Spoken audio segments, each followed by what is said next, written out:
Located sa Domingo in Guevara Street, ito yung dating Libertad Street. This newly open pub, stable, bakery, bistro, nag-open lang sila nitong July 2024. Dahil galing nga ako nagpamasahe, so na-curious ako dito sa bagong restaurant na to kung anong isi-serve nila. Kasi nakita ko doon sa labas na brick oven pizza. So, I am pretty sure gamit nila ay pugon. So, ito nga yung may expect nyo sa loob.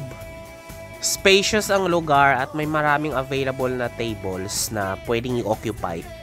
And next to the door is doon ginagawa nila yung pizza, kaya makikita nyo talaga yung preparation. So ito yung gamit nilang brick oven or pugon talaga. Umorder kasi ako ng 8 inches na pepperoni pizza. So nakita ko yung preparation dahil nga open ang kanilang pagluluto. So nilagay na ni ate. Unang nilagay niya is yung sauce, and then sinunod na niya yung mozzarella, cheese, and yung pinakalas yung pepperoni. At ready na nga, isasalang niya ito sa pugon. Mga around 10 minutes din ako nag-antay at sinerve na nila. By the way, ito yung menu nila. So yung prices at yung mga pwedeng orderin sa bistro na to. Screenshot nyo na lang guys para may idea kayo kung ano yung o-orderin nyo pag pupunta kayo dyan sa kanila. And of course, may food panda din sila or mga food delivery pwede rin sa kanila.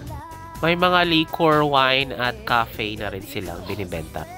After 10 minutes na i-serve na rin ang aking order na 8-inch pizza. This size guys, good for ito na yan for me. But I finish it all dahil ako lang naman mag-isang pumunta.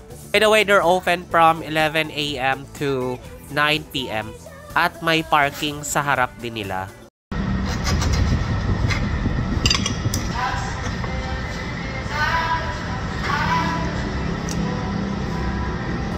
In fairness, nagustuhan ko tong dough nila ha, dahil malambot siya.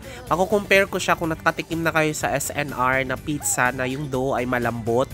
Yun yung preferred ko kasi na dough, yung malambot, New York style na hindi yung matigas na crusty na sa ibang mga pizza style. Ito nasa malambot na side siya. So, maramdaman mo siyang para siyang tinapay.